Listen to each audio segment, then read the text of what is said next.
Dahmer, Bundy, and many more, all made famous for what? Killing. These men, along with many more, have taken so many lives from innocent people. We continuously see films, documentaries, or shows made about them, and for what? After so many, we don't necessarily need more made about them, and many of them are just glorifying them and are just being made to profit from. Like many people, I have always been intrigued by true crime. As I'm getting older, though, I've noticed how a few of the same killers get more and more coverage when it's not always needed.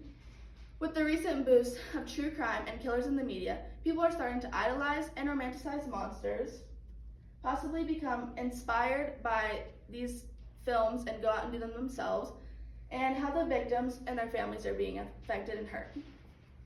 So first, I will go over how many people are now idolizing and romanticizing serial killers. Then I'll go about how some crazy people might become inspired to go out and commit these crimes. And lastly, I'll be discussing how the shows and films are affecting the victims and their families. The way our society has started to romanticize and view murders is unhealthy. A lot of it is coming from the media, especially when in the shows and films, well-known actors and attractive actors are being cast to fulfill these roles. For example, in the 2019 film called Extremely Wicked, Shockingly Evil, and Vile, Zac Efron was cast as Ted Bundy. Almost everyone knows and loves him, but why was he cast as this horrible killer? Another recent one is Evan Peters being cast as the role of Jeffrey Dahmer in the new series about him. He's another attractive face many people know and love. It just seems kind of wrong in a way to let these people play murderers who have done awful things. I mean, it works out for Hollywood and the media, of course. Many people will see that one of their favorite actors is playing a nude role of a well-known serial killer, and of course they're going to want to watch it. Another thing to worry about is how people are starting to continue to blur the lines between the actor and the killer. Since they love the actor, many times they'll start to think the man in the show is attractive, even though they've done horrible things. So if we're already having issues with the way some people are viewing and holding serial killers, now, what's going to happen if they continue getting this undeserved fame?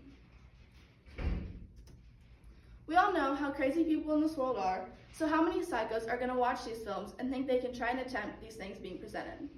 Someone could see how much fame a serial killer seems to be getting when they see these films and that they're released, and they want it for themselves in a sick way. They might think that if they do something similar, they could become famous in a way too. On top of this, if someone watched the shows and their brains aren't wired right, or they're just in a different mindset, they might start to believe that they could do it too, and that it's normal. They could see how it was seemingly normal for the guys in the shows, and they could also think they should try it. People who also have similar feelings and thoughts that the murderers are having will also probably take these shows in a different way than most do. And even though it's wrong and not normal, they could grasp onto the fact that someone else felt like they do and see it as almost a way to connect with it. So, with the already added madness from these films being produced, how are people affected directly by the killers going to take it? These films are not just being romanticized and very harmful to the public. They're also deeply affecting the victims and their families. I mean, I can't even imagine what it must feel like for them. They've already lived through heartbreaking and traumatic experiences, so the fact that they're having to relive it when shows and films come out is just so sad. Then, added on to that, they're also seeing some people romanticizing and almost being in love with this killers being portrayed. A recent example would be Rita Isabel from the new Jeffrey Dahmer series. She's the sister of one of Jeffrey Dahmer's victims, Errol Lindsay. In this series, they recreated the court scene of her almost to a T. It was very scarily accurate, and the worst part of all of it is that they never asked Rita if they could.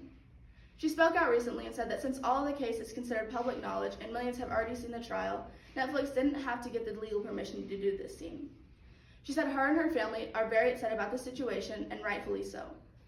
Netflix definitely should have contacted them and gotten permission out of respect. You know, it's awful that the families are already, and the victims are already going through it once, so I don't think that we need these shows constantly being made just to re-traumatize them all over again. Hopefully by now you can see how the media glorifies serial killers by idolizing and romanticizing them, possibly showing crazy people that they can be capable of performing these terrible acts themselves and re-traumatize the families and their victims again. The popularity these killers have gained from these films are causing people to idolize them, become inspired by them, and affect the victims of their families. Even given all this, I'm sure most people, including myself, will continue to watch new series about films or series about serial killers when they come out.